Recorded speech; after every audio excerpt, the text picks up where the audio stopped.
Yo, what up guys? Travic here, and today I want to talk about my last test run that I did for Project Diablo 2 Season 11. Season 11 is in like 27 hours from recording or something like that, and it's literally right around the corner. So I wanted to do one more test run and try to answer some of the questions that you guys had. Very recently, I released this video talking about my plans for League Start, how I was going to do it, and then I had this second video that came out that was like, this is the Whirlwind Assassin, this is what I'm going to do. And you guys love them. You guys came up to me with a bunch of questions, and today I want to try to answer those questions a little bit. One of the things that people were asking me was like, are you sure traps is the best way to level? What's the step-by-step? How should I do this? And well, I started talking to my buddy Adam Joe. And Adam was a huge help on this practice run, and he pretty much gave me a little bit more guidance and a little bit more direction, and I want to share that direction with you guys on how we did things and how things panned out and overall the experience. First and foremost, this character is now in hell. This character is on the open beta client, so I could not spawn in items, and this character is 5 hours, 47 minutes, and 21 seconds old. It has died a grand total of 7 times through the campaign. This character right now is currently in the Arcane Sanctuary in hell, and I have been able to progress through the Arcane Sanctuary. You see that I am level 64. My resistances, unlike closed beta, are completely shot. I do have the Staff of Kings, I do have the Amulet of the Viper, and I have done everything solo. My stats are a reflection of pretty much what I needed at the time that I was doing things and how I found gear. Now, the gear that I'm wearing in this video is not very good, and my run in itself, I put everything good to the side. I even found things like Raven Frost and bricked it because I didn't want to use it to alter the results of this test. I did manage to find weapons like this, 3 to Lightning Sentry, 3 to Chain Lightning Sentry, and didn't use it on this run to keep it more authentic. I found weapons like this that would have made just playing Blade Sin just completely insane with a ton of damage and didn't use it. I found weapons like this that gave me 1 the Lightning Sentry. This one I did use. This one also had 1 the Venom. And I found weapons like this that had 2 to Blade Sentinel, 3 to Wake of Fire, which didn't do a whole lot for me. I even found a 3 to Martial Arts Claw that I chose to not use. Over the course of my run, I didn't save really anything. The only items that I came across were items like this that I chose to really not do. I didn't even turn in the Heroic Malice to use on a weapon for extra little something something, and I had pretty much just rare gear that I put to the side, and all of my runes are still right here so you guys can see in real time without having to go to this over and over again to show you what I found in runes. Now, my character gear, like I had mentioned, not very good at all. We were on just a base Lightning Sentry. We were on a helmet that didn't do anything at all. I did find a 1 to Traps Amulet. These ended up being pretty common throughout my playthrough, so I kept these on. My weapon, like I said, 3 to Wake of Fire, but we never actually played Wake of Fire, so the weapon in itself, pretty useless. Regular boots with a little bit of resistance and magic, fine. A ring with a little bit of resistance. A Night Smoke belt for a little bit of resistance. Another ring for some resistances and stats, and I found a Mage Fist that didn't do really anything except give me mana regen, because I was never fire skills. Now, this character, like I said, it went through the game and the campaign very quick, very easy, very smooth. There were no real hiccups. The only place that was a hiccup was Hell Act 2 in the Maggot Lair, but I think a lot of people suffer there. Now, this character, let's talk about what we did and how we played it. For level 1 and 2, and all the way to about 27, 28, we are going to play a martial arts assassin. We are actually, no, I'm sorry, I lied to you. It's a traps assassin. I was like, martial arts? I'm thinking Blade Sentinel is like a martial arts skill because it makes so much sense. You're like throwing a shuriken, it wouldn't make sense to be a trap. But anyways, from level 1 to about 30, you are going to play Blade Sentinel. Blade Sentinel in my test run was out of control. I was killing things so easy. I was messaging my friends. I did Andy and I like 3-tapped Andy, and I was just like normal was a cakewalk. You absolutely just walk through normal with Blade Sentinel. It is this absolutely fantastic skill that if you haven't played with it or haven't tried, it pretty much just looks like this, and you're able to just run and throw these blades, and these blades will find their enemies and just deal damage and eventually kill them. Now, my Blade Sentinel here is not going to do a whole lot of damage. It's level 1, but you can see, like, just level 1, I mean, like, it's starting to do some damage, and eventually we'll kill these mobs. Now, if this was leveled, this would just destroy everything. So between levels 1 and 30, you're going to focus primarily on Blade Sentinel. And I have a little screenshot that Adam gave me. It's gonna be on the screen for you guys, and you'll see what's going on. But essentially, level 1, level 2, before you're able to play Blade Sentinel, you put your points in the Claw and Dagger Mastery. They do affect Blade Sentinel. So you'll go level 1 Claw Mastery, level 2 Claw Mastery, and then you're gonna save a couple of points until you get to level 6. Once you get to level 6, you're gonna start putting points into Blade Sentinel, and you're gonna grab yourself Burst of Speed. You want about 2 or 3 points in Burst of Speed, not a whole lot of points in Burst of Speed. It's a really nice skill to just kind of like help you move through the campaign. Burst of Speed is a nice little buff. It gives you a little bit of movement speed, it gives you a little bit of everything, and it's just a really good skill to have. So you'll put like, since you save 0.3, 0.4, you'll pretty much use those alongside. So 3 and 4, you'll put like Burst of Speed, Blade Sentinel, Blade Sentinel, Blade Sentinel.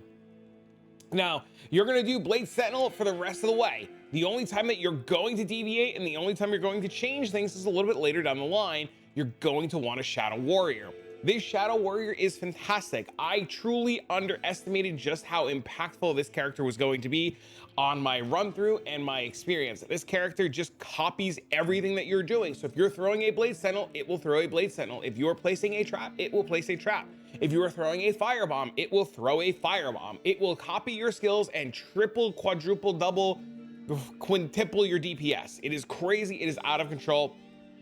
And you get the skill, I think it's like level 24 for these skills down here, or 20, I think it's 20, and then 24 is down here. So these are 20, I wanna say, I think it's 20, because the screenshot says 20. So roughly level 16, 17, you wanna start putting points, 1 point Psychic Hammer, 1 point Cloak of Shadows, 1 point Weapon Block, and then 1 point Shadow Warrior. So by the time you're level 20, you have Shadow Warrior planned for that, because it completely and utterly changes everything. I went from like, Duriel sucks, to Shadow Warrior to like kicking its ass. Well, I think you have like extra points because you do Act 2. So maybe it's level 18. I don't know. I think it's level 18. Maybe it's 18. Maybe I'm just dumb. Oh, it is 18. It's totally 18. It's totally 18. I'm dumb. That's totally 18. Yeah, 18. You get 2 points in Act 2 and then 2 points in Act 4, but you wouldn't be in Act 4. Or you get 1 point in Act 2, 1 point in Den of Evil. Bro, my brain is so fried from all this testing. Can you see the gears starting? It's 18. It's 18. It's 18. It's 18. But you put 0.20. Something like that. I don't know, dude. It's fine. Whatever. Put in Shadow. Moral of the story, grab Shadow Warrior. It's insane. Whether it's level 18 or level 20, I could just create a new assassin and go look. But then I gotta like fucking... Anyways. Moving on. Normal Blade Sentinel. All of your points, Blade Sentinel. And we're gonna do this up until about level 30. Blade Sentinel will completely and utterly clear normal. Andy will not be a problem. Ideally, while you're going through Act 1 or normal and you're picking up claws, you're essentially looking for any claw that would give you points to Blade Sentinel. You know, points to Blade Sentinel are massive. You know, if I had put this on and this on, I would have +4 to Blade Sentinel, and it was just a huge, huge, huge experience. And it makes your life absolutely so easy. You will find plenty of weapons, whether they, you know, all kinds of different weapons you're going to find throughout the campaign, especially in normal mode. And just keep an eye out for Blade Sentinel weapons. They're really good. Or weapons with just high damage on them will also carry you really, really, really nicely. Now, Act 1, you won't have any problems. You'll just Blade Sentinel your way through Act 1. Even Andy's really, really, really simple. You won't have any problems. Act 2, normal, no problems at all. When you get to the Canyon of Magi and you fight Duriel, Duriel's gonna be a little rough. I won't lie to you, Duriel's gonna be a little tough. He's gonna be a little hard. He's gonna be a little bit of a pain. But if you have the Shadow Warrior and you pick up an Act 2 mercenary, Duriel becomes a cakewalk because he just focuses on your mercenary and he focuses on your Shadow Warrior. No problems at all. Act 3, same thing. You fire your Blade Sentinel. You go through all of Act 3, super easy peasy. Trav was not a problem. Mephisto, not a problem. Act 4, still same thing, not a problem. Diablo in itself is going to be a little bit of a pain. You know, you're going to have like these weird attack rating issues. Diablo in itself doesn't sit still. A little bit of a pain, not too bad. And then you're going to get to Act 5. Act 5, including the Ancients in normal for a solo player, I blew through this, no problem at all. The only stopping point I had was at Baal. And it wasn't even like the throne room. It was just Balin himself. Baal, it was just a pain in the butt because you're throwing Blade Sentinels, you're trying to kill him. But, you know, you get over that hump and you're pretty good. Now, Blade Sentinel, like I mentioned again, will carry you through normal. It was way better than Fire Traps. Fire Traps were insane, and this leveling experience was so good that I really wanted to make this video to tell you guys that Blade Sentinel was crazy. Now, I got into Nightmare mode, and I was very hesitant. I didn't want to respec right away, and people were telling me, respec, Lightning's insane, try it out. And me and my friend group were like, I don't know, Blade Sentinel seems insane. Can we stay Blade Sentinel the whole way? Should we do it? Should we not do it? Should we do it? Should we not do it? About level 28 to level 30, I said the heck with it, let's respec. So I go to Anya, or I go to Akara in Act 1. After I did Den of Evil and Nightmare, I talked to Akara. She gives me the option to respec, and I respec. The respec was really straightforward. I put 1 point Claw and Dagger Mastery, 2 points Burst of Speed, and then just did Fire Blast, Shockwave, Charge Bolt Sentry, Lightning Sentry. I think I can only put at the time a couple of points in the Lightning Sentry. It was like 2 or 3 points. I put in the Lightning Sentry, and then I put 1 point in the Shadow Warrior, and then the remainder of the points went into Fire Blast.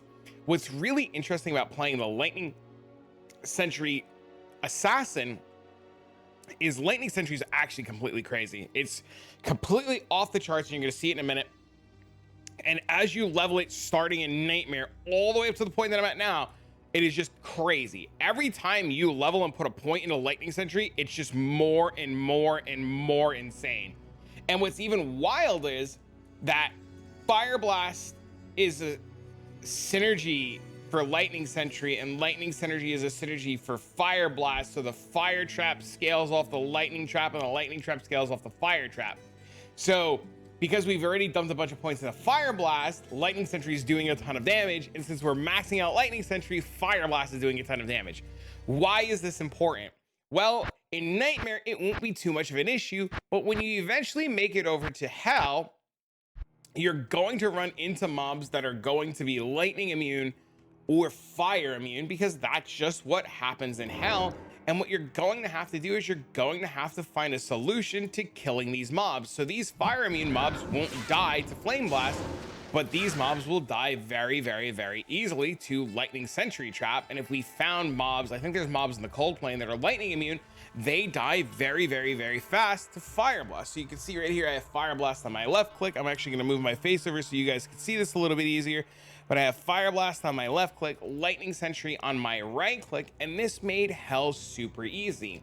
So, you know, we dump a bunch of points in the Lightning Sentry, and then as we're going through and we're leveling up, when we finally run out of points here, we're going to grab the rest into Fire Blast. Fire Blast, you'll see right now, like that's just crazy damage. Like, that's insane for a skill that we never even really focused on. Like, you know, the only time we're gonna have a problem is this guy right here. Like, of course you're trying to do your thing, and the one unique monster is gonna show up and be like, hey bro, gonna ruin your video, bro, run away, bro, gonna ruin your video, bro. But it is completely crazy and out of control. So, you know, you level up your Lightning Sentry, and as soon as you finish leveling up your Lightning Sentry, you're going to level up your Fire Blast, so that by the time you are in Hell, you have a solution to mobs that, well, are not both fire and lightning immune. That doesn't happen very often. That just happened here. Of course it happened here. Why would it not happen here? But of course it happened here. Of course. But, you know, whatever. Now, after you finish leveling your Fire Blast Trap and your Lightning Sentry Trap, I did indeed level Chain Lightning. Chain Lightning is a synergy for Lightning Sentry, and weirdly enough, Chain Lightning is a synergy for Fire Blast. Why the lightning skills are synergies for fire skill? Listen, Senpai, if you watch this, don't change a damn thing. I'm just gonna roll with it, and it's good. So, you know, we level up Lightning Sentry, we level up Fire Blast, and then after that, it's pretty much just level up the rest of the synergies for Lightning Sentry. Now, you'll go through the game, you'll go through the campaign, you won't have any problems, you'll get to Hell, you'll go through Hell, you'll deal with all the mobs, you'll kill them, you'll be fine, things will be really good. So I need Fire Blast, Charge Bolt, Chain Lightning. This is Charge Bolt. Charge Bolt does this, and we put the point here. Great, fantastic. So you get through the campaign, you'll get to Arcane Sanctuary, and this is where I plan to farm, and this is where I plan to live for a little bit before I finish the rest of the campaign. If I have help, or if I feel adventurous, I will go through the rest of the campaign. But my goal here, just like mentioned in previous videos, is to run the flat side of Arcane and just hand out, you know, a whooping to these ghosts and hope, in fact, that these ghosts will drop me some nice runes or some nice gears. Arcane Sanctuary in itself is a path that leads in 4 directions. You see, you have the teleport path here, and then you have a windy, weird path with stairs here, and then a windy, weird path with stairs here, and then you have a complete flat side over here. The reason why I'm showcasing these 4 sides to you guys is so that you know what they look like. On this side here, if you do see the teleport pad, you'll know that the flat side is always across from the teleport side, and this is the side that you want to run. Now, my gear, unlike closed beta, is infinitely worse, and you can see right away chain lightning or charge or lightning sentry is indeed killing these mobs. We did manage to take a hit here, and we are able to kill these mobs without too much stress at all. And you know, we go about our business killing the mobs. That guy's lightning immune, so we're just gonna leave him alone. We don't even need to kill the tower. The entire goal and the reason we're doing this is to kill those ghosts.